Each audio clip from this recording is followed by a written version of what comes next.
Hello, everyone. Look, I have an Oscar. Now, why am I... Hello, everyone. Look, I have an Oscar. And speaking of the Oscars are coming up, apparently, and, well, I know 2020 hasn't exactly been a good year for movies, but they're still having the Oscar ceremony, and something of a tradition when it comes to the Oscars. We're also getting the honest trailers for the Oscars, where they just take all the Oscar-nominated movies and, you know, talk about all of them at the same time. I gotta be honest, I don't think I've watched a lot of the movies nominated for Oscars, but I definitely heard about some of them. But, yeah, I mean, I've made it a tradition to watch all the honest trailers specifically for the Oscars and maybe get an idea of what to expect with the Oscars itself. So, I'm gonna watch this as well and see which one of these I need to watch for the Oscar ceremony. So, here we go.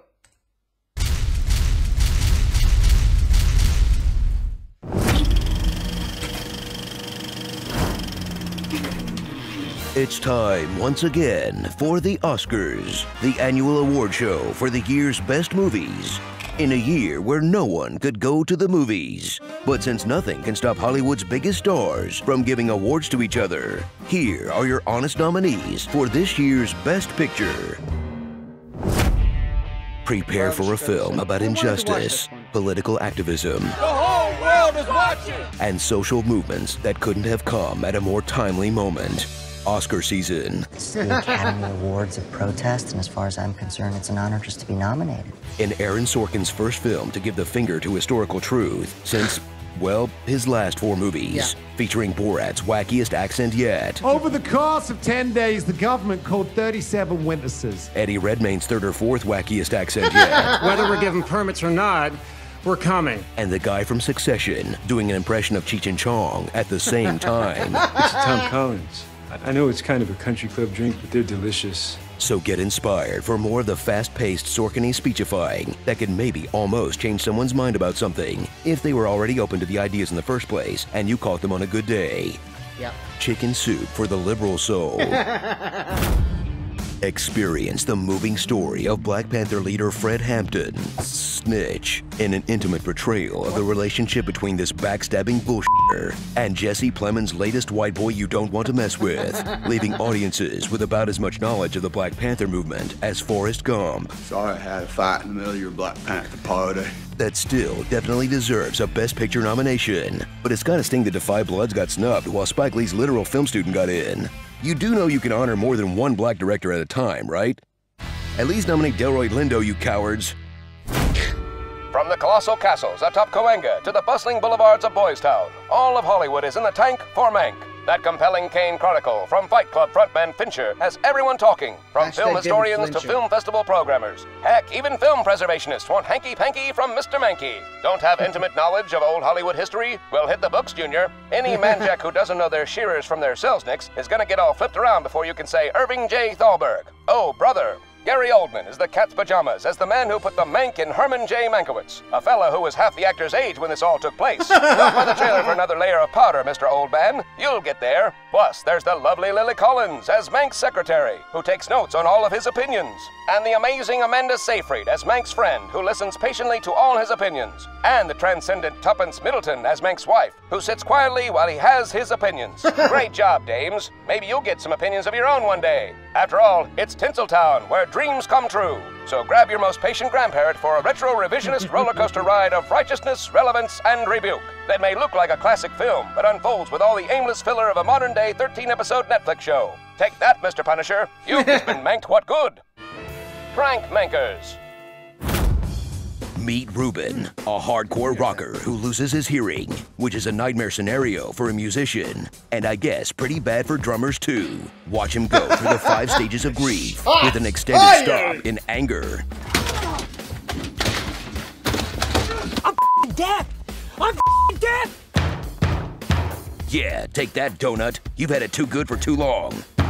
in this shoe-in to win all of the Sound Awards, and continues the Whiplash tradition of angry drummer movies that deserve Best Picture but won't win. And hey, at least Riz Ahmed is the first Muslim to ever get a Best Actor nomination. So, we're still hitting these firsts after almost 100 years at the Oscars, huh? Good for us, yay! Def Jam. It's progress, I guess. Let Chloe Zhao's masterful direction sweep across the pristine beauty of America, most of the time. For a documentary full of real people, plus a famous actor so that you'd actually watch it, in this film that could be viewed as an indictment of modern capitalism, or an endorsement for how sweet van life can be. I mean, just look at that puppy. Solid as a rock. Got an indoor stove for hot chow, ample storage, more counter space, and no landlord breathing down your neck. SNL lied to us. Living in a van down by the river is awesome. Bucket pissed. From the writer-director, who I still haven't forgiven for being so mean to Lady Di, comes the tale of a vigilante who uses herself as man-bait for sexual predators so that she can give these creeps what they truly deserve. A stern talking to. Careful next time you go out, Neil. In this film, with parallels to another story about someone in makeup who hates society. Oh no, a lady Joker with a powerful message for girls. Do not trust men. If they were an adorable comedic actor who peaked around 2010. I want to see you. The real you. At 2, McLovin? Don't kill Bill for some reason. From the studio who brings you horror films that turn out to be elaborate metaphors about the notion of family or whatever, comes a movie about being an Asian family in America, which was already pretty scary without putting a Babadook or whatever in it. Return to the 80s, where despite what Stranger Things and Wonder Woman say, was not covered in neon everywhere. And meet the Yee family, a hardy band from California determined to get out of the chicken sexing business. In this stirring tale about how farming is really effing hard and marriage is even harder. But at least Mountain Dew is delicious. Favorite? My favorite. 산에서 온 이슬물이에요. 아빠가 몸에 좋다고 그랬어요. Whose deliberate pace will give your brain enough time to connect everything back to The Simpsons. Check it out. Angry dad who loves food. Sad mom who's worried all the time. Devout Christian neighbor. Grandparent who's starting to lose it. A rebellious boy and his smart and respectful sister. And they all cram into a beat-up station wagon. Hey, maybe they should have tried growing tobacco instead of Korean vegetable. Okay, I'll stop. Veggie Tales. Veggie Tales. Anthony Hopkins gives the performance of a lifetime as an old man refusing help for the dementia that's slowly eating away at his mind. That's such a heartbreaking, torturous, and cruel portrayal of a legend's final days. There's no way you actually watched it. Nuh-uh, no. This year has been hard enough. I'm just gonna watch his TikTok to relax instead.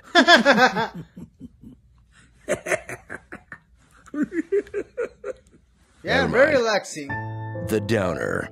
The Downer. Starring all the things you actually decided to watch this year. Live-action cartoons. Live-action cartoons we took way too seriously. All the new Netflix shows. All of the old Netflix shows.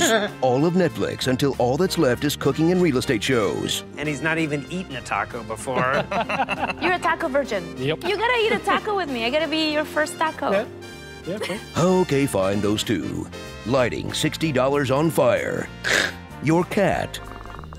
And the wall you glare at during your neighbor's loud parties when you know they aren't socially distancing because that's a studio apartment. And I would love to have company too, but some of us are being responsible. And I haven't felt the warm touch of another human being in months because of this wasted year that's flashing before my eyes, Brad.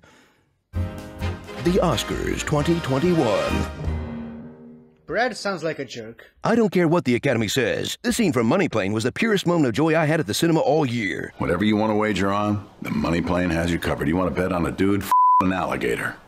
Money Plane. What? Until next time, I'll be scooting my butt across the carpet and into your heart. What? 3.6. Not great, not terrible. Happy birthday, Namita. Despite the promise of info, I was unable to determine what, if anything, a butt onion is supposed to be. Oh, what?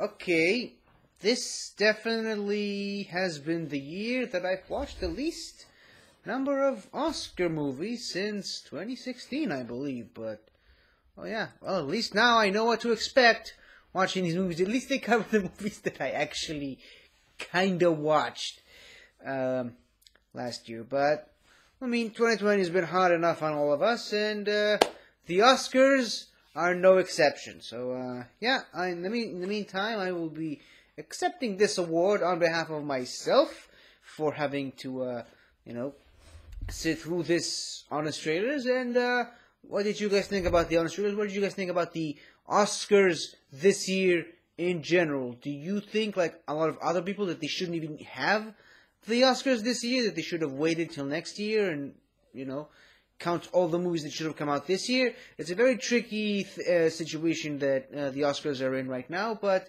I want to know what you guys have to say. So that's what I have to say about this year's Oscar ceremony. Let me know in the comments below what you guys think, and I will see you guys next time that there's a movie that actually came out this year that there's an Honest Trailer about. So until then, everybody, accept the award. Hello again, everybody. I really hope you enjoyed this video, because I really enjoyed making it.